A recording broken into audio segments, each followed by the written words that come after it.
अभी फंस गए हैं यहाँ पर वृंदावन के ट्रैफिक में। वृंदावन से जस्ट हमने एग्जिट लिया है, हाईवे पे बहुत बड़ा ट्रैफिक लगा हुआ है। ये करीबन 1 किलोमीटर का ट्रैफिक है और ये सीधा निकलने के बाद पूरा 1 घंटे का रास्ता है आगरा के लिए। NH2 से हमने एग्जिट लिया है, सॉरी एंट्री ली है, तो वहीं से अब निकल रहे हैं। देखते हैं कितना टोल लगता है। CNG पे मेरी गाड़ी अभी चल चुकी है 200 किलोमीटर ऑलमोस्ट। ठीक है, अभी रास्ते में अगर पंप दिखेगा तो CNG भरवा लेंगे, अदरवाइज अपना हम पेट्रोल पे खींच लेंगे गाड़ी को। बहुत पैसा है मेरे पास। और मज़ा तो आ रहा है चलाने में भी, और दर्शन भी बहुत बढ़िया हुए हैं। अब आगरा में जाते हैं और ताजमहल देखते हैं। बाकी हमारे कुछ दोस्त यार हैं, वहाँ पे मिलेंगे, देखते हैं अगर मौका मिलेगा तो उनसे भी मिल लेंगे।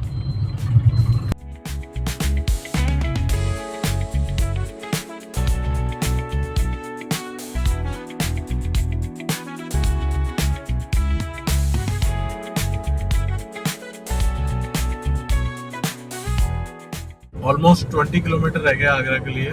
हमें सिकंदराबाद जाना है एक्चुअली। हमारे को वहाँ पे हमारे एक फैमिली फ्रेंड मिलेंगे, वो हमें थोड़ा आगरा घुमाएंगे। तो अभी वहीं जा रहे हैं, डायरेक्ट लोकेशन पे उन्होंने हमें बताया है कि जहाँ पहुँचना है वहाँ पर वो हमें मिलेंगे एक्चुअली। तो फिर मिलते हैं, फिर आगरा घूमते हैं और ताजमहल देखते हैं और आपको भी दिखाते हैं। बाकी रास्ता बहुत स्मूथ है। एक टोल पड़ा था, 105 रुपये का टोल लगा है उधर हमारा।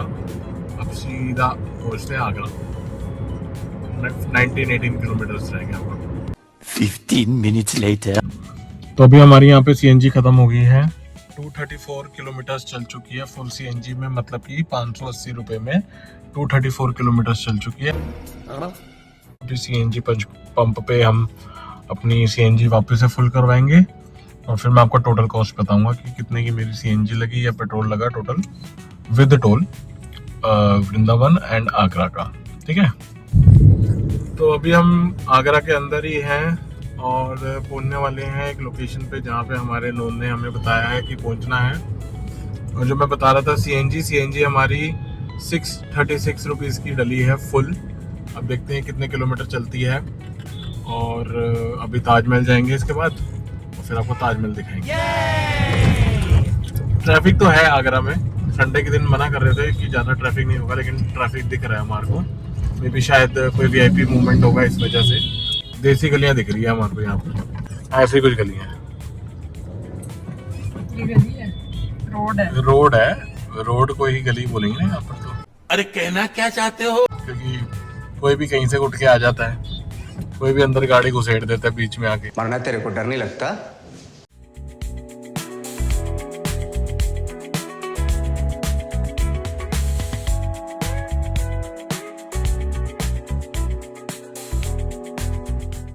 तो अभी हमने लंच कर लिया है। रॉयल ढाबा था ना, द लोटस रेस्टोरेंट था, वहाँ पे हमने लंच कराया है। लंच अच्छा था, थाली खाई। और बजा लो हॉर्न, और बजा लो, और बजा लो। बंद करो हाथ जोड़ के। मैं हमारे साथ गाइड भी है, वो हमें पूरा एंड टू एंड दिखाएंगे, पूरा बताएंगे उसके बारे में, क्या था, उसकी हिस्ट्री क्या थी, कब बना था, कितना टाइम हो चुका है उस चीज़ को। तो पूरा एंड टू एंड स्टोरी बताएंगे आपको। मैं कोशिश करूंगा इस वीडियो में पूरी इन्फॉर्मेशन दूंगा। अच्छी लगे तो प्लीज़ लाइक जरूर करना वीडियो को। बाकी चल रहे हैं, ये आगरा की गलियां हैं, आगरा की गलियों से होते जा रहे हैं। गाड़ी हमने पार्क कर दी थी बाहर ही उस रेस्टोरेंट के पास में ही। अभी हम जा रहे हैं रिक्शे पे, क्योंकि भैया कह रहे थे कि वहाँ गाड़ी रखने के अंदर दिक्कत होती है, तो इसलिए आप रिक्शे पे चलिए। तो रिक्शे पे अभी जा रहे हैं और वहाँ पहुँचते हैं, पास नहीं है, विदिन किलोमीटर।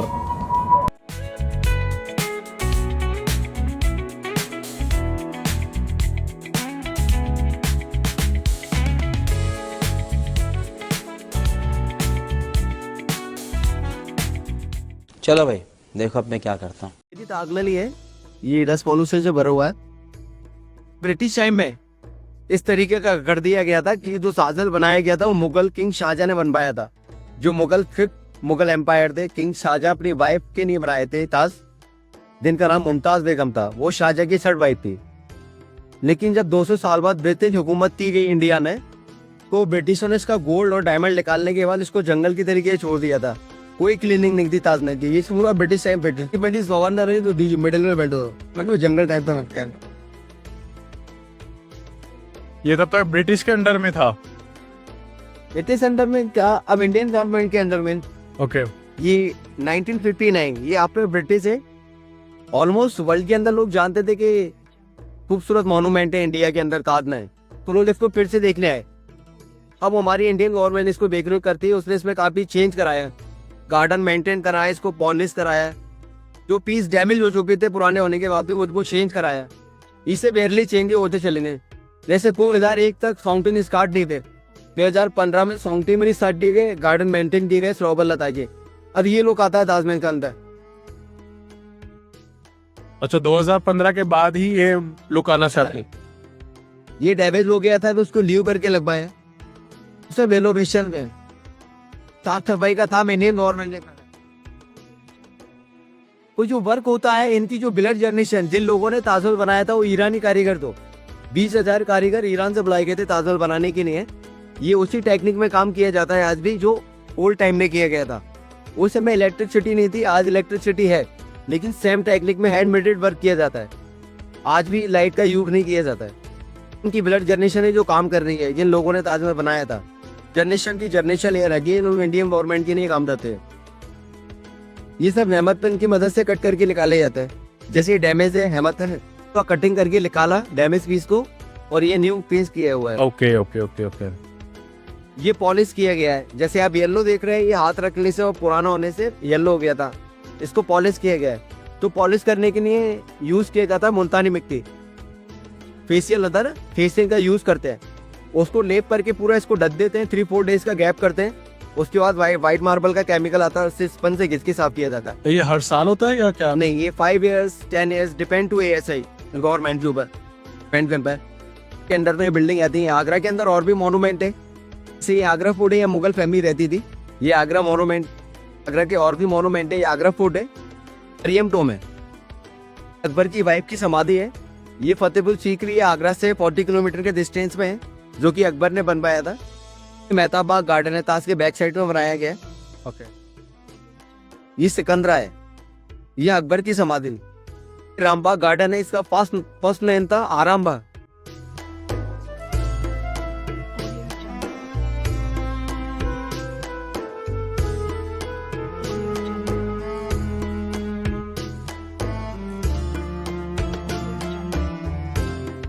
ये सब आर्च आप देख रहे हैं पूरा ओल्ड टाइम के ही है। ओके। ये पहले के टाइम में बनाए गए थे, जब ताजमहल बनाया गया उसी टाइम में। जैसे हम एक आर्च देख रहे हैं, पूरे राउंड में 210 आर्च है। ओके। ये सिक्योरिटी पर्पज से यूज किए जाते थे। पहले मुगल टाइम सिक्योरिटी यूज करती थी, मुगल टाइम की सिक्योरिटी, और अभी ASI यूज करती है। उनके कुछ ऑफिस है, और CSI सेंट्रल सिक्योरिटी यूज करती है इस एरिया को। ओके। यहाँ पर जो ताजमहल जिन्होंने बनाया था, जिन वर्कर्स ने बनाया था, उनका भी रेस्ट एरिया होता था, वो ताजमहल के पास ही होता था या? एरिया था वो साउथ गेट के बाहर रखा गया था। अच्छा जी, मैं अभी आपको एक्सप्लेन करके बता देता हूँ पूरा यहाँ फोर्ट को। और ये भी स्टोरी मेरे को सुनने में आया है कि, मुझे एग्जैक्ट तो नहीं पता, वो आप ही बता पाओगे, कि ताजमहल के जो वर्कर्स के हाथ काटे थे उसका रीजन ये नहीं था कि दोबारा ताजमहल बने, कुछ और रीजन था उसका। कुछ और रीजन था। ताजमहल तो दोबारा नहीं बन सकता था, क्योंकि मुगल बहुत रिचेस्ट फैमिली से बिलोंग करते थे, और ताजमहल को 4 करोड़ के लगे थे करने लायक। ओके। जो कि उस समय क्वेश्चनेबल नहीं था किसी और का बनाना। यहाँ स्कोर कॉलिंग गेट है, we are inter reel gate, opposite base, north and south, full calling gate. फिर किंग शाहजहां की 3 बीवियां थी, जो कि तीसरी बीवी के लिए ताजमहल बनाया गया था। फर्स्ट वाइफ का नाम था फतेहपुरी बेगम, उसकी समाधि वेस्ट गेट पे बनाई गई है, और सेकंड वाइफ की समाधि ईस्ट गेट पे बनाई गई है। और इस गेट को VIP गेट भी बोलते हैं। जब आउट ऑफ कंट्री कोई प्रेसिडेंट ताजमहल देखने आता है, उस समय टूरिस्ट को अनुमति नहीं है अंदर आने की। ताजमहल 2 घंटे के लिए बंद कर दिया जाता है, सिर्फ सिक्योरिटी अंदर रहती है उस टाइम, और VIP है, सिर्फ VIP गेट बोलता है। वो साउथ गेट से बढ़कर कॉलोनी गेट बोलते हैं। जिन लोगों ने ताजमहल बनाने के लिए काम किया गया था, 20,000 कारीगर ईरान से बुलाए गए थे, और वो कारीगर गेट के बाहर रहा करते थे। ओके। वर्किंग टाइम पे अंदर आते थे, बाकी टाइम बाहर। तो 20,000 कारीगरों ने काम किया था ताजमहल बनाने के लिए। ताजमहल बनना स्टार्ट हुआ था 1651 में, और कंप्लीट हुआ 1653 में। इसको 22 ईयर्स लगे थे कंप्लीट के लिए। बट उस समय हैंडमेडेड वर्क किया गया था, और इसका जो डिजाइन भी की गई थी बिल्डिंग के लिए, ये पूरा हैंडमेडेड डिजाइन की गई थी। ये ताज का मेन एंट्रेंस गेट है, इसको रॉयल गेट बोलते हैं, क्योंकि ये जो मुगल थे वो रॉयल फैमिली से बिलोंग करते थे। और आप जो ब्लैक कलर में जो वर्क देख रहे हैं वो कुरान आयत लिखी है अरबी। वो तो सामने जी, जो ब्लैक कलर में है वो अरबी लिखी हुई है, कुरान की आयत है, क्योंकि जो मुगल थे वो मुस्लिम धर्म से बिलोंग करते थे, इसलिए यहाँ पे कुरान आयतें लिखी गई है। सो इसका white marble Makrana city Rajasthan से मंगाया गया था ताजमहल बनाने के लिए, और red stone Makrana city red stone Fatehpur Sikri से मंगाया गया था। ओके ठीक है। जी, तो ये कोई कलर पेंटिंग का यूज नहीं किया गया। जो आप देख रहे हैं ब्लैक, वो ब्लैक ऑनिक्स स्टोन है। ये सब सेमी प्रेसिस स्टोन्स है जो आज हम ज्वेलरी में यूज करते हैं। ये ब्लैक ऑनिक्स स्टोन है जो बेल्जियम से मंगा के कुरान आयत के अंदर लगाया गया। उसी तरीके से फ्लावर बना हुआ है, जो रेड वाला है वो कोरल, वो यमन का स्टोन है, जो ग्रीन वाला है वो मेलागाइट, वो अफ्रीका का स्टोन है। तो इसके अंदर कलरफुल स्टोनों का यूज किया गया था। ये स्टोन पहले उनकी रानियों के ड्रेस बनाने में यूज किए जाते थे, और यही स्टोन से वो ज्वेलरी बिक के नीडी यूज करते हैं। ये सारे सेमी प्रेसिस स्टोन्स है। ये ताज का मेन एंट्रेंस गेट है।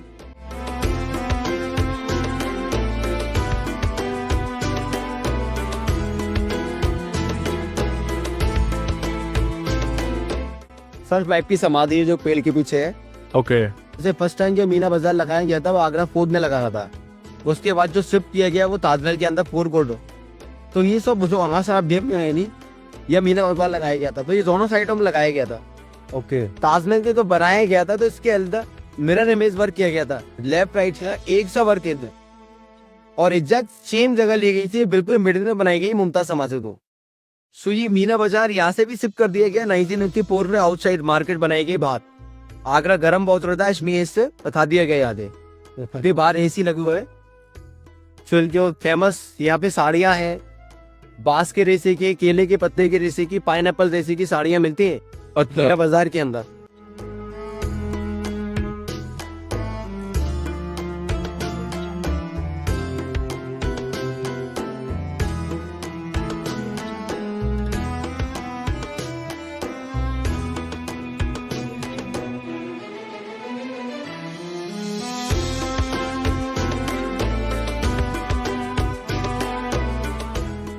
The Taj Mahal is four-side symmetrical build. They are look front, same back, left and right. तो ये फोर साइड सिमेट्रिकल बिल्डिंग है।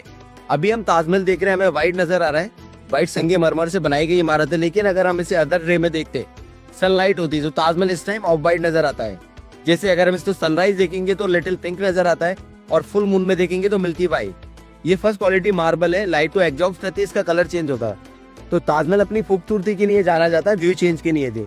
लेकिन ताजमहल की खूबसूरती बढ़ाने के लिए इसके लिए 4 पिलर बनाए गए थे, जो अभी हम लॉन्ग डिस्टेंस में देख सकते हैं। 1 2 3 4 यही पिलर, हम इसके नियर में जाएंगे तो हमें 3 दिखाई देता है। ओके। जो कि इसकी खूबसूरती को और बढ़ाते नहीं है, कम करते हो। सॉरी। इसलिए इसकी नियर में फोटोग्राफी और मूवी शूटिंग की अनुमति नहीं रखी थी, क्योंकि इसकी खूबसूरती इसके पिलर से है। लेकिन जब ये 4 पिलर इनके बनाए गए थे तो इनको आउटसाइड बैंड रखा गया था 3 डिग्री, क्योंकि इसके जो आर्किटेक्चर थे मोहम्मद ईसा खान, वो नहीं चाहते थे कि मैं इसको स्ट्रेट बनाऊं। अगर वो इसको स्ट्रेट बनाते तो इन फ्यूचर कभी कैसे भूकंप आता है तो ये बिल्डिंग के ऊपर गिरने से बिल्डिंग तोड़ सकते थे। तो इनको उसी टाइम में 3 डिग्री बैंड करके बनाया गया था बाहर की तरह।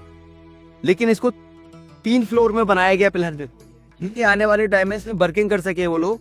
और इसके अंदर स्टेप भी बनाए गए ऊपर तक चढ़ने के लिए। तो ये पिलर अभी 120 फीट की हाइट है। जैसे बिल्डिंग की हाइट हम देखेंगे तो कुतुब मीनार से ज्यादा है। इसकी हाइट है 243 फीट, यानी 81 मीटर। ताजमहल की हाइट अगर हम इसको फ्लोर में देखेंगे तो 24 फ्लोर की हाइट में बनाई गई बिल्डिंग है। और इतना बड़ा मोन्यूमेंट को हैंडमेड डिजाइन किया गया था 16th सेंचुरी में। 1631 में स्टार्ट हुआ था, 1653 में कंप्लीट हुआ था। तो ये पूरा हैंडमेड डिजाइन की गई थी ये बिल्डिंग। इसलिए शाहजहां ने ताजमहल बनवाने वालों के हाथ काट दिए थे। ओके। तो जो हाथ काटे गए थे वो काम से हाथ काटे गए थे, क्योंकि ये बिल्डिंग हैंडमेड डिजाइन की गई थी। तो शाहजहां ने, जिसने ये बिल्डिंग डिजाइन की थी, उसका थंब काट दिया था, क्योंकि फोक फिंगर को बिल्डिंग डिजाइन नहीं हो सकती इजी नहीं, तो उनके थंब काटे गए थे। जैसे आप जो टॉप पे देख रहे हैं जो फिटिंग हो रही है नहीं, वो कलश है ताजमहल था। उसके डाउन में अंदर मुमताज की समाधि बनाई गई। ये 300 kg का व्यूज थे। मतलब के बाद जो खोटे हम देख रहे हैं कितने देखना 10 kg 5 kg के हिसाब से रियल गोल्ड लगाया गया था। लेकिन ये ब्रिटिश हुकूमत से पूरा गोल्ड निकाल लिया।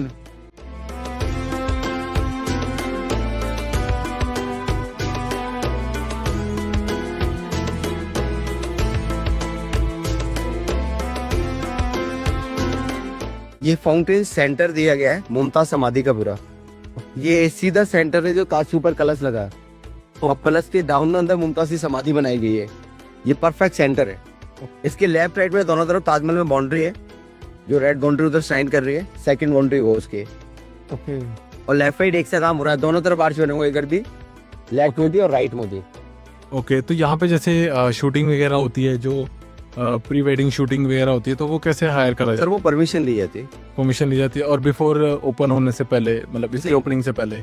ओपन रहता है, उसी टाइम शूटिंग होती है। उनको पर्सनल बाउंसर मिलते हैं जो उनकी होते हैं टीम के साथ में। ओके। और यहाँ की सिक्योरिटी दी जाती है ताजमहल की तरफ से थोड़ी उनको।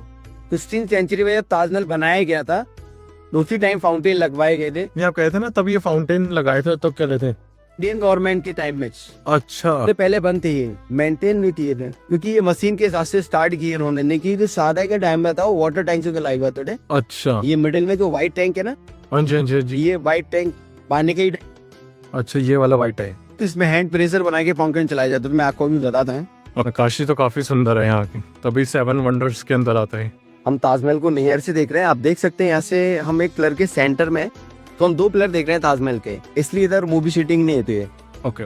और फोटोग्राफी की अनुमति नहीं दी है ASI गवर्नमेंट द्वारा इस एरिया में। तो साइड से आप जो बिल्डिंग देख रहे हैं वो गेस्ट हाउस है, इसकी सेम सेकंड बिल्डिंग इधर मस्जिद है। तो उसके लेफ्ट राइट में एक सा काम किया गया था, मिरर इमेज बार की बिल्डिंग देखें। ओके। अच्छा, मैं एग्जैक्टली सेम वर्क किया गया था। ये उस टाइम में जो दोनों रेड है, ये ड्रम हाउस कहलाती है उस टाइम के, यानी नौबत खाना, या ड्रम बजा के अनाउंसमेंट किया जाता था किंग इज कमिंग। क्योंकि शाहजहां एवरी फ्राइडे मुमताज की समाधि पे प्रे करने आते थे। फ्राइडे मुस्लिम में बड़ा दिन माना जाता है। नमाज के बाद तो कब्र पे फाता पढ़ने आते थे। तो इन बिल्डिंगों के अंदर ड्रम बजा के अनाउंसमेंट किया जाता था, क्योंकि उस समय लाइटिंग सिस्टम नहीं था, तो माइक का यूज नहीं कर सकते थे, तो ड्रम द्वारा अनाउंसमेंट किया जाता था। तो किंग के टाइम में स्पेशल एंट्री के लिए स्पेशल वर्क होता था यहाँ पर। ये गार्डन उस समय अच्छी घास नहीं हुआ करती थी, तो गार्डनों के अंदर कारपेट बिछाए जाते थे, सभी गार्डनों के अंदर किंग की एंट्री पे। और वो व्हाइट टैंक है, व्हाइट मार्बल से बना हुआ, उस टैंक के अंदर पानी भरा जाता था मशक द्वारा, और जो उनके वर्कर थे वो हैंड प्रेशर से इस फाउंटेन को प्रेशर बनाते थे टैंक के अंदर। हर टाइम चलते थे, हर टाइम हैंड प्रेशर से बनाया जाता था प्रेशर उस टाइम पर। हाँ, फिक्स हुआ करता था। जुमे के बाद आते थे, जो 29 रहती थी वो अलर्ट हो जाती थी किंग आने वाला। समाधि होती थी यहाँ पे, है ना? तो जब वो आते थे तो यहाँ कौन रहता था, मतलब या उनके टेक थे? मुगल फैमिली से कोई रिलेटिव यहाँ कभी रहा ही नहीं। ये सिर्फ एक समाधि प्लेस है, या मुमताज की समाधि बनाई गई थी। मुमताज ने नहीं देखा ताजमहल को, मुमताज के मरने के 6 महीने बाद बना के स्टार्ट किया था बनना, स्टार्ट इसके। उसकी समाधि के लिए बनाया गया अपने से स्पेशल से यहाँ मतलब टेक केयर वगैरह के लिए। टेक केयर के लिए मुमताज थी नहीं, टेक केयर के लिए सिक्योरिटी रहती है, क्योंकि इसके अंदर डायमंड, गोल्ड और स्टोन, जो स्टोन थे वो प्रेशियस स्टोनों का यूज किया गया था। जैसे डायमंड हो गया, एमराल्ड स्टोन हो गया, नीलम, रूबी, ये सारे स्टोन आज भी ताजमहल के अंदर लगे हुए हैं। और भी अदर कलर, यानी मैक्सिमम 24 कलर स्टोनों का यूज किया गया ताजमहल को बनाते कर, जो आज हम ज्वेलरी में यूज करते हैं। नहीं, इसके अंदर से एमराल्ड और डायमंड निकाला गया, और गोल्ड से, जो कि कॉस्टली थे उस टाइम के, क्योंकि पन्ना तो आज भी कॉस्टली है। तो पन्ने को निकाल लिया गया था, और डायमंड और गोल्ड इनको निकाला गया था। बाकी सारा स्टोन आज तक इसके अंदर लगा हुआ। तो किंग शाहजहां ने मुमताज के लिए ताज क्यों बनवाया? वो तो सर्टिफाइड चीज थी। पहले 2 के लिए क्यों नहीं बने हैं? फर्स्ट और सेकंड के लिए क्यों नहीं बनवाया? Everyone like first, first love, first bye, but Shahjahan को तीसरी क्यों पसंद थी? ऐसे क्यों? आखिरी थी। खोपड़ी तोड़ साले का। आखिरी तो पहली, और आखिरी तो पहली होती है, माइंड में ही नहीं आएगा। अभी हमारा बॉर्न अभी हुआ है, उसका जन्म 16वीं सेंचुरी में हुआ है। उस टाइम भी लोगों की एक वाइफ हुआ करती थी जिन्होंने उसके साथ आखिरी सांस ली होगी, लेकिन ये किंग थे, इनकी वाइफ होती थी। लेकिन शाहजहां का रीजन अलग बताते हैं। शाहजहां की फर्स्ट और सेकंड वाइफ से बच्चे नहीं थे, और वो मुगल सल्तनत का बड़ा राजा था। जो किंग शाहजहां थे वो मुगल की 6 जनरेशन थे। फर्स्ट थे बाबर, सेकंड हुमायूं रहे, थर्ड अकबर, 4 जहांगीर, 5th शाहजहां। पैसा बहुत था, जनरेशन की जरूरत थी, क्योंकि नेक्स्ट जनरेशन इसलिए चाहिए थी कि राजा कौन बनेगा मेरे जाने के बाद। तो उन दोनों से बच्चे नहीं हुए, इसलिए किंग शाहजहां ने 3rd शादी मुमताज से की, और मुमताज से किंग शाहजहां के 14 बच्चे हुए। 14 में से 8 डेथ हो गए डिलीवरी टाइम कुछ टाइम बाद, लेकिन 6 जिंदा थे। 6 में उनके 4 बेटे थे और 2 बेटी थी।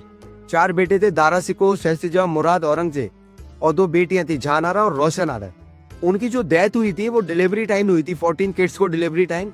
तो उनकी जो डेथ हुई थी वो आगरा नहीं, बुरहानपुर जिड्डी के अंदर हुई थी, MP के अंदर एक शहर है मध्य प्रदेश में, वहां पर उनकी डेथ हुई थी बुरहानपुर के अंदर। तो उन्होंने मरते टाइम किंग शाहजहां से बोला था कि आप मेरे लिए कोई खूबसूरत इमारत बनवाना, इसलिए इस ताजमहल को बनवाया गया था। और इस ताजमहल को बनाने में उस टाइम 4 करोड़ रुपए लगाए गए थे। तो अभी हम लोग चलते हैं, इधर ऊपर मस्जिद है, फ्राइडे के दिन नमाज होती है, अच्छा बाकी टाइम नमाज नहीं होती है, लेकिन बिफोर कोविड यहाँ पे एवरीडे नमाज होती थी। अच्छा, कोविड के बाद इसके लिए नमाज बंद कर दी गई, अब सिर्फ फ्राइडे के दिन होती है जुम्मे वाले। हाँ, इसमें लोकल मुस्लिम अलाउड है, ओके, तो उसमें टूरिस्ट अलाउड नहीं है, लोकल आगरा का मुस्लिम अलाउड है सर। टूरिस्ट को अनुमति नहीं है अंदर आने की, उसके एंट्री के लिए नहीं। मुस्लिम होगा तब भी टूरिस्ट को अलाउड नहीं करते हैं। एंट्री के टाइम पे कंपलसरी है आधार कार्ड, रजिस्टर मेंटेन किया जाता है, आधार कार्ड देखा जाता है, तो अंदर आएगा तो उसका नाम लिखा जाता है, मोबाइल नंबर लिखा जाता है, तब अंदर आने है। अच्छा अच्छा। अगर कोई दिक्कत आती है तो सिक्योरिटी कॉलिंग कर सकती है ना।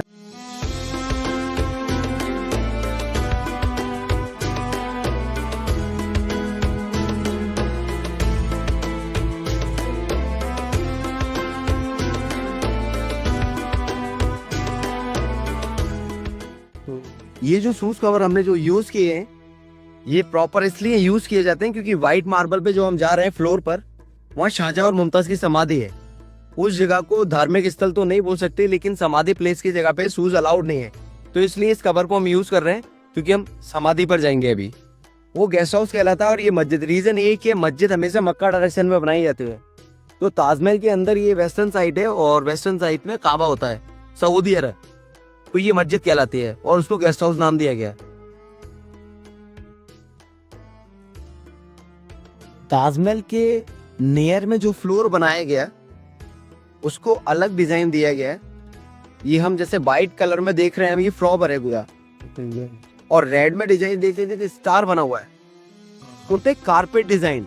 ओके, ताजमहल के स्क्वायर 4 साइड में पूरा कारपेट डिजाइन वर्क किया गया था फ्लोर में। ओके जी, स्टार और फ्लॉवर जैसे व्हाइट दिख रहे हैं, तो ये फ्लॉवर, अच्छा फ्लावर होगा वो।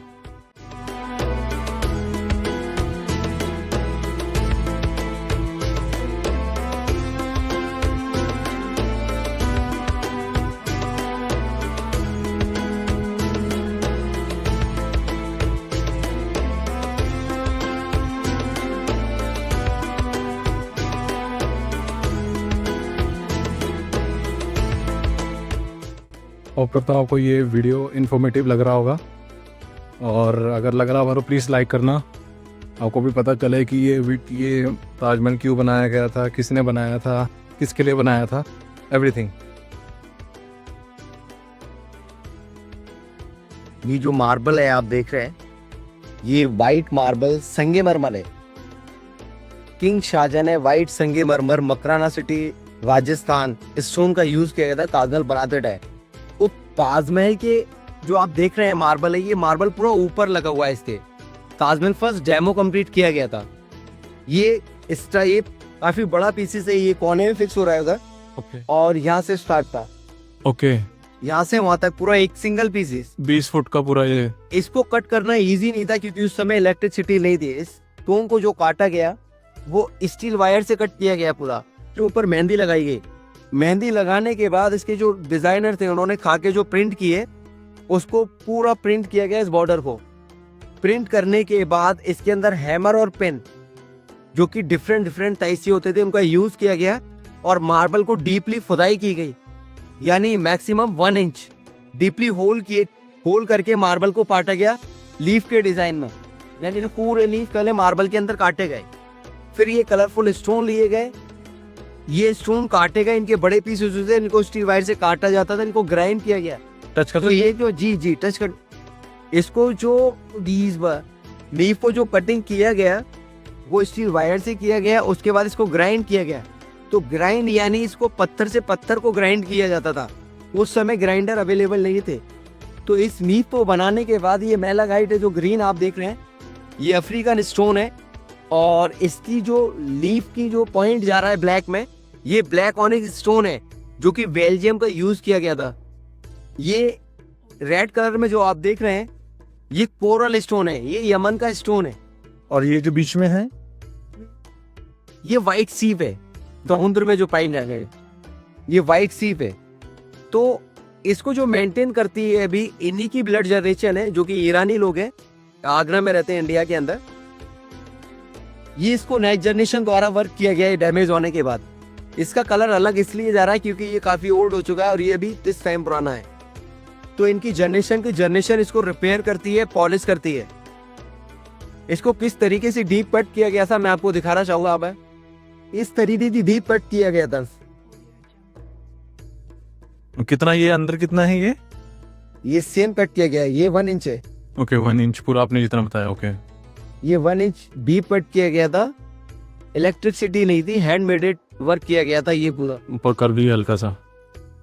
तो ये निकल गया है, सिर्फ मैं आपको दिखा रहा हूँ किस तरीके से कट किया जा रहा है। सारा हैंड मेड है, आप देखें फिनिशिंग देखिए, पूरा लेवल है।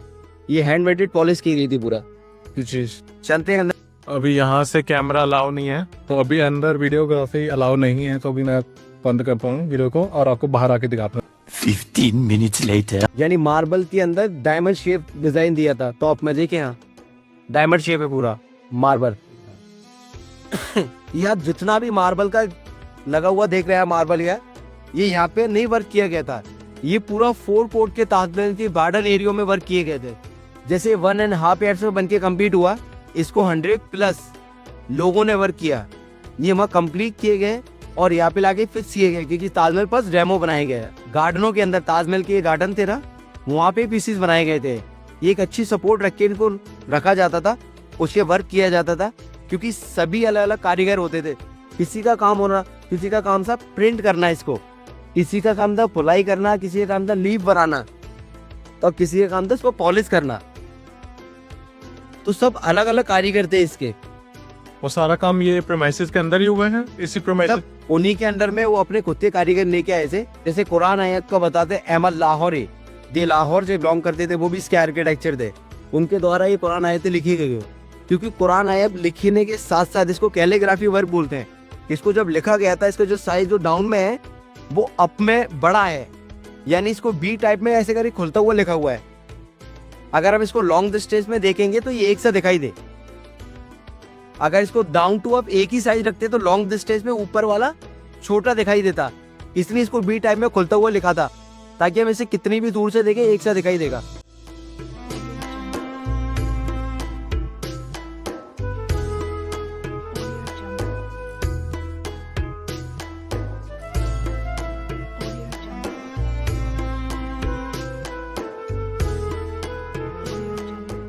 ये ताजमहल के बैक साइड में यमुना रिवर है। तो बैक साइड में जो आप गार्डन देख रहे हैं उसको भी मेहताब बाग गार्डन बोलते हैं, लेकिन ये उन टाइम की वो जगह है जहाँ 3 शाहजहां अपने लिए ताजमहल बनाना चाहते थे, फ्लैट ताजमहल, ओके सेपरेट, जिसे उन्होंने अपनी वाइफ मुमताज के लिए बनाया था। तो वो चाहते थे कि जब मेरी डेथ हो तो मैं उसके लिए अपने लिए सेपरेट ताज बनाना चाहता हूँ, ब्लैक। लेकिन औरंगजेब ने नहीं बनाने दिया और उनके हाउस अरेस्टेड किया गया उस टाइम। तो शाहजहां को जो बंदी बनाया गया था वो आगरा किले के अंदर बना के रखा गया था। अभी लॉन्ग डिस्टेंस में फॉग हो रहा है, उस तरफ आगरा फोर्ट है जहाँ से शाहजहां ताजमहल देखते रहे। तो उसका रीजन ये था, उन्हें इसीलिए मसले बनाया गया था क्योंकि शाहजहां दूसरा ताजमहल बनाना चाहते मुगल। बट औरंगजेब ने क्यों नहीं बनाना? औरंगजेब ने इसलिए नहीं बनाने दिया क्योंकि मुगल रिचेस्ट फैमिली से बिलोंग करते थे, यानी वर्ल्ड के अंदर जितना पैसा था उस टाइम मुगल फैमिली के पास उसका 25% पैसा था। यानी वर्ल्ड के अंदर जितना पैसा था उसका 25% सिंगल मुगल फैमिली पे था। उसके बाद भी इसके अंदर 35% पैसा मुगल फैमिली का लग गया था ताजमहल बनाने में। तो वो नहीं चाहते थे कि एक और ताजमहल बनाए और पैसा खत्म हो जाए, क्योंकि जो मुगल की सेना थी वो 60 से 70 हजार लोगों की, तो वो उसको कैसे मैनेज करते अगर पैसा खत्म हो जाता। तो इसलिए शाहजहां को ताजमहल बनाने से रोका गया और शाहजहां को हाउस अरेस्टेड रखा गया। ये कुरान आयत जो लिखी हुई है इस पर लिखा गया था, ये मैन, क्योंकि हम इसे गार्डन एरिया से देखते रहते हमें कोई फर्क नजर नहीं आ रहा था ना। उसका जो टाउन में साइज है उसको वी टाइप में खुलता हुआ लिखा है, हल्का सा ऊपर। उसका रीजन ये कि लॉन्ग डिस्टेंस में एक सा दिखाई दे। अगर इसका साइज नीचे वाले से ऊपर तक पूरा एक सा रखते तो ऊपर जाके छोटा दिखाई देता लॉन्ग डिस्टेंस में, तो इसलिए इसको वी टाइप में इस तरीके से कट किया था कि एक सा दिखाई दे। ये कैलीग्राफी बोलता है। 3D समझते हैं आप? किंग शाहजहां की ये बिल्डिंग बनी हुई है 370 साल। जो 3D वर्क है वो हमें पता लगा 2010 के बाद, और यह 3D वर्क करा हुआ इंटीरियर ने, लेबर ने हमेशा, यानी ईरानी लोगों ने 370 साल पहले 3D वर्क किया है यहाँ पर। ये पिलर देख रहे हैं आप? हाँ जी उभरता हुआ दिख रहा आ जाइए, बताता हूँ मैं इसको। जैसे हम 3D चीज को देखते हैं प्रॉपर हाथ में तो उसमें कोई फर्क नजर नहीं आता, लेकिन लॉन्ग डिस्टेंस में फर्क दिखता है। ये देख रहे हैं, फ्लैट है पूरा। हाँ जी, देखो पूरा फ्लैट है, लेकिन ये जो इसका जो डिजाइन है, जब इसे लॉन्ग डिस्टेंस में देखेंगे तो ऐसे करके नजर आता है, अंदर दबता हुआ और खुलता हुआ। बिल्कुल यहाँ देखिए आप, इस तरीके से नजर आएगी। यहाँ से भी ऐसे ही दिख रहा है, करेक्ट। इधर से इतना नहीं दिखेगा, लॉन्ग डिस्टेंस में देखेंगे तो दिखेगा बिना। पिलर दिख रहा है प्रॉपर। तो ये 3D है। सेकंड पिलर देखो, थोड़ा सा दूर है, देखो बिल्कुल अलग नजर आ रहा है।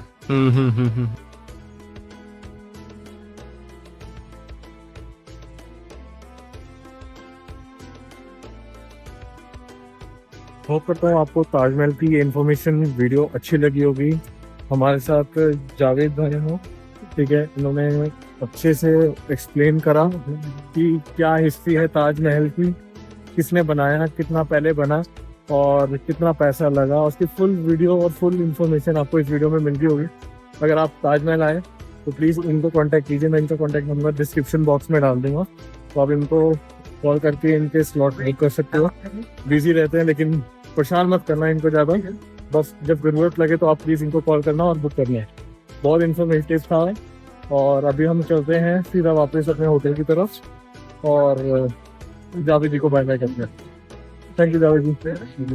देखिए ये ताजमहल देखने के लिए लास्ट पॉइंट है, इसको बाय बाय पॉइंट बोलते हैं।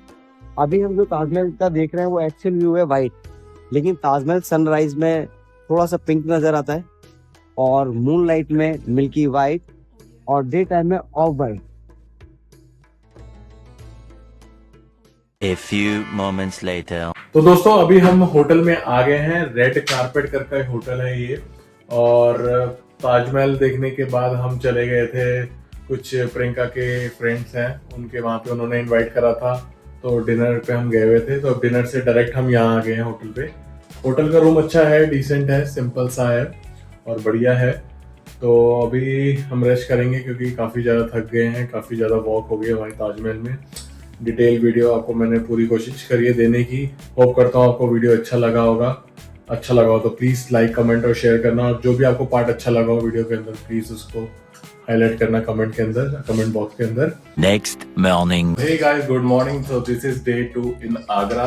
तो कल रात को बहुत ही गहरी नींद आई, बहुत ज़्यादा थक गए थे क्योंकि आगरा में जो ताजमहल है, ताजमहल के अंदर बहुत चलना पड़ता है क्योंकि उसके अंदर ही हमें लगता है कि 3-4 किलोमीटर हमने चल लिया।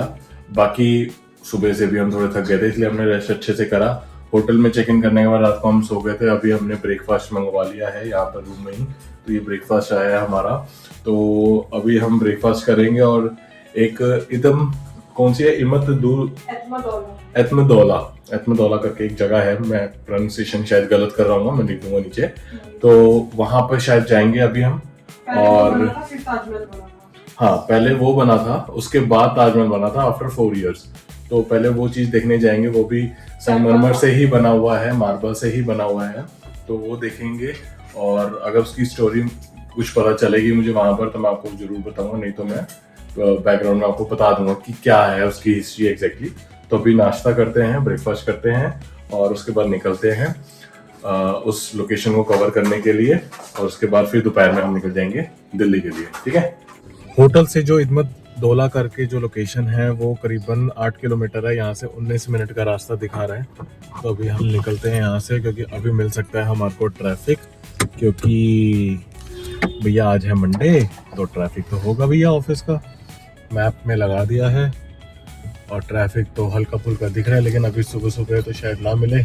ये तो कंफर्म है भैया कि यूपी में थोड़ी ज़्यादा ठंड है और दिल्ली में थोड़ी कम, क्योंकि यहाँ पर जो AQI है वो काफ़ी कम है, जिसकी वजह से जो ठंड की एहसास है ना वो ज़्यादा लग रही है। दिल्ली में पोल्यूशन ज़्यादा है, ठंड कम है, तो फ़र्क तो है। बाकी वही है, अपना अपना एरिया का हिसाब है। यूपी में अभी पोल्यूशन कम है, लोग कम हैं, थोड़ा छोटा स्टेट है ये आगरा वाला। यूपी नहीं, यूपी तो काफ़ी बड़ा है, जो आगरा स्टेट है वो काफ़ी छोटा है। दिल्ली काफ़ी बड़ा है, काफ़ी इंडस्ट्रियल चीज़ें चल रही हैं, काफ़ी बिल्डिंगें बन गई हैं। यहाँ पे अभी सिंगल फ्लोर के घर बने हुए हैं, तो इसलिए यहाँ पे थोड़ी ठंड ज़्यादा महसूस हो रही है। और वही है, ठीक है यार, अपनी अपनी जगह का हिसाब है, लेकिन मज़ा आ रहा है यहाँ पर। ठंड में मज़ा आता है यहाँ पे। ठंड ही रिकमेंडेशन रहती है कि ठंड में आए बंदा तो ज़्यादा इंजॉय करेगा यहाँ पर कंपेरेटिवली टू गर्मी। भाई थोड़ा यहाँ पे ना गाड़ी तरीके से ही चलाओ, क्योंकि यहाँ पर लोग ना कहीं से भी आ जाते हैं और रॉन्ग साइड पे ले लेते हैं। आप सही भी चला रहे होगे तो आपको लगेगा कि यार आप ही गलत चला रहे हो, तो इसलिए थोड़ा ध्यान से चलाओ। अभी मैं बिल्कुल सही गोल चक्कर से काट रहा था, वहाँ पे एक बाइक वाला उल्टे रास्ते से आया। वो तो शुक्र है कि पुलिस वाला वहीं था, तो उसकी नज़र पूरी थी वहाँ पर। ट्रैफिक का नियम पालन करो। मेट्रो का काफ़ी काम चल रहा है आगरा में। एक्चुअली क्या है ना, आगरा में हर जगह मेट्रो का काम स्टार्ट कर दिया है, तो जिस वजह से ना हर जगह ट्रैफिक ज़्यादा हो रखा है।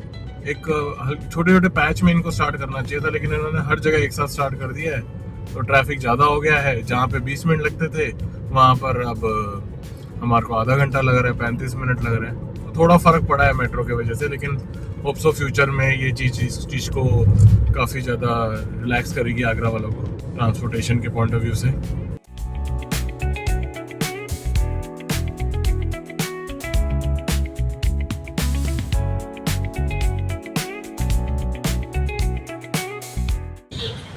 यहाँ अंदर घुसते ही आपको 25 रुपीज़ की टिकट लेनी होती है, ठीक है। और यहाँ पे वीडियोग्राफी अलाउ है, तो आप वीडियो बना सकते हैं।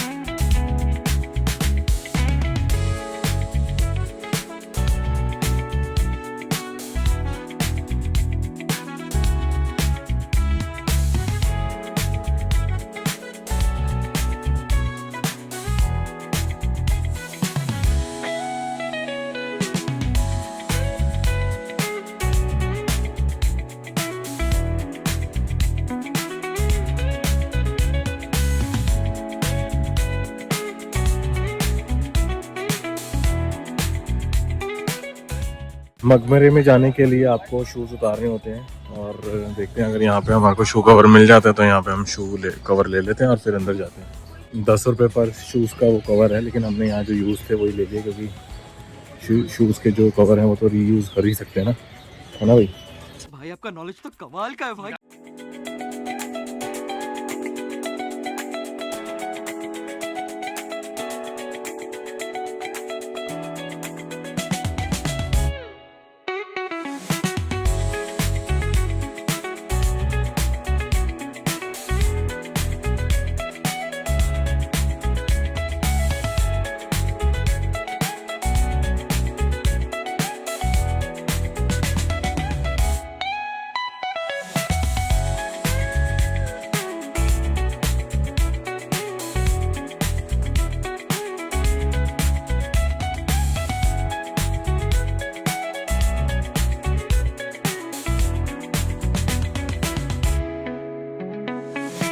तो मॉन्यूमेंट काफ़ी अच्छा लगा और नई चीज़ थी हमारे लिए, प्रियंका के लिए भी नई चीज़ थी, मेरे लिए तो है ही बिल्कुल नई चीज़, क्योंकि मैं पहली बार आगरा आया हूँ। आगरा तो आया हूँ, ताजमहल और यहाँ के जो भी टूरिस्ट प्लेसेस हैं वो पहली बार देख रहा हूँ। तो अभी हम निकल रहे हैं संजय पैलेस की तरफ। वहाँ पे एक फेमस जूस वाला है, बालाजी करके नाम है, बालाजी जूस कॉर्नर। उसका जूस जो है काफ़ी फेमस है, आलू बुखारा पंच, फ्रूट पंच, तो वो हम ट्राई करेंगे। ट्राई तो करा हुआ है, लेकिन अब उसको दोबारा पीने जा रहे हैं। सर्दी में आलू बुखारे का मिलेगा या नहीं, ये डाइसी है थोड़ा सा। हाँ, सर्दी में आलू बुखारे का जूस मिलेगा कि नहीं मिलेगा वो देखना पड़ेगा, लेकिन फ्रूट पंच तो जरूर ट्राई करेंगे आज दोबारा। और उसके बाद फिर वापस होटल में जाएंगे और सामान गाड़ी में रख के फिर उसके बाद एक जगह हमारा लंच है। हमारे कुछ फ्रेंड हैं, तो प्रियंका के कुछ कलीग हैं, उनके वहाँ लंच करेंगे और उसके बाद वहाँ से हम सीधा निकल जाएंगे दिल्ली के लिए।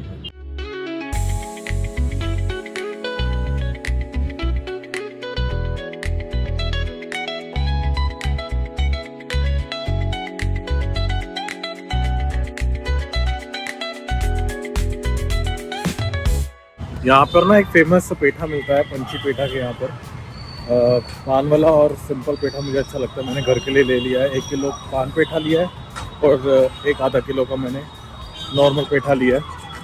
यहाँ पर फेमस ब्रांड है पंची, उसी से लिया है, उसकी जैनवन दुकान से ही लिया है, क्योंकि यहाँ पे ना कॉपी बहुत बने हुए हैं, इसलिए वो कॉपी वाली दुकान से मत लीजिएगा। किसी बंदे से यहाँ पे जो लोकल बंदा है उससे जैनवन दुकान के बारे में पूछ लीजिए और उसी से ही लीजिए, उसी का ही स्वाद है। क्योंकि यहाँ पर सस्ते पेठे भी मिलते हैं उसके नाम पे जो बेच रहे हैं, बट वो फिर प्योर नहीं मिलेगा आपको, इसलिए पंची से ही लीजिए। थोड़ा महंगा पड़ेगा लेकिन अच्छा है। 2 hours later. तो अभी अच्छे से मेहमान नवाजी करवा के अभी हम निकल गए हैं आगरा से दिल्ली की तरफ। बहुत बढ़िया खाना बनाया था भैया ने, कुछ नई डिश थी जो ट्राई कराई उन्होंने। अब हम निकल गए हैं अपने घर के लिए। 4 घंटे 32 मिनट दिखा रहा है और पहुंचते हैं जल्दी से जल्दी। हाईवे को पकड़ते हैं, यमुना एक्सप्रेसवे को, और पहुंचते जल्दी जल्दी, क्योंकि मैं नहीं चाहता कि हम अंधेरे में पहुंचे, ठीक है, और धुंध हो जाए ज़्यादा, नहीं तो स्पीड स्लो हो जाएगी। इसलिए कोशिश करेंगे कि उजाले में हम नोएडा पहुंच जाए, उसके बाद तो फिर अपने घर पहुंच ही गए।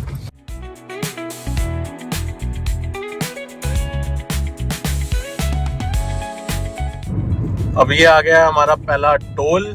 आगरा से करीबन 10 किलोमीटर बाद ही ये टोल आ गया है। देखते हैं कितना डिडक्ट होता है टोल।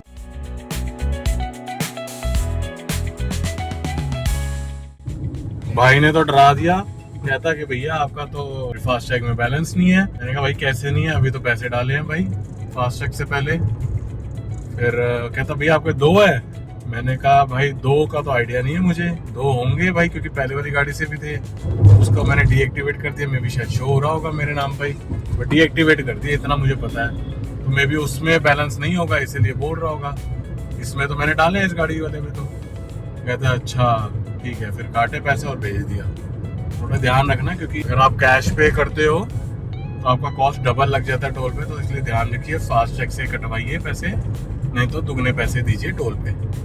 तो ये ध्यान रखना। तेरा मेरा सफर आए जो गुजर तो नोएडा से सिर्फ 70 किलोमीटर पहले एक टोल आता है, जिसका आई थिंक जो टैक्स है वो 130 रुपये है। टोटल 4 टोल लगे हमारे आगरा से, ठीक है। पहला 45 रुपीज़ का, दूसरा 165 रुपये का, तीसरा 180 रुपये का, और आखिरी जो है आई थिंक वो 130 रुपये का, 140 रुपये का है। 4 टोल लगते हैं नोएडा तक आने में। नोएडा के बाद तो कोई टोल लगता नहीं है, एक्सप्रेसवे के बाद ख़त्म हो जाता है। और हमारी जो सीएनजी पे भी गाड़ी चली है, आप बोलो जी। तो हमारी सीएनजी पे जो गाड़ी चली है 447 किलोमीटर चली है। 1200 रुपये की सीएनजी लग गई है ऑलमोस्ट। अभी और भी चलेगी शायद, जो एट लास्ट चलेगी वो मैं आपको बता देता हूँ टोटल कितनी सीएनजी पे चली है। जो लास्ट टोल है वो 140 रुपीज़ का है, यहाँ लिखा हुआ है जेवर जो टोल प्लाजा है। तो अभी जेवर टोल प्लाजा के पास में हमने थोड़ा सा ब्रेक लिया था। अच्छा बना हुआ है, खाने पीने का है यहाँ पर ऑप्शन। यहाँ से 50 किलोमीटर है नोएडा, 135 सेक्टर। तो अभी चलते हैं आगे घर की तरफ और फिर एक लास्ट ब्रेक लेंगे, कॉफ़ी ब्रेक लेंगे एक छोटा सा, तो उसके बाद सीधा घर के लिए निकलेंगे। तो दोस्तों होप करता हूँ आपको ये आगरा की सीरीज़ और आगरा की वीडियो अच्छी लगी होगी। हमने नोएडा से सीएनजी भरवाई थी, 725 रुपीज़ की सीएनजी भरी, फुल टैंक भरा था, ठीक है। और इसमें काफ़ी चल जाएगी अभी। तो करीबन वहाँ से 40 किलोमीटर था मेरा घर, 40-45 किलोमीटर।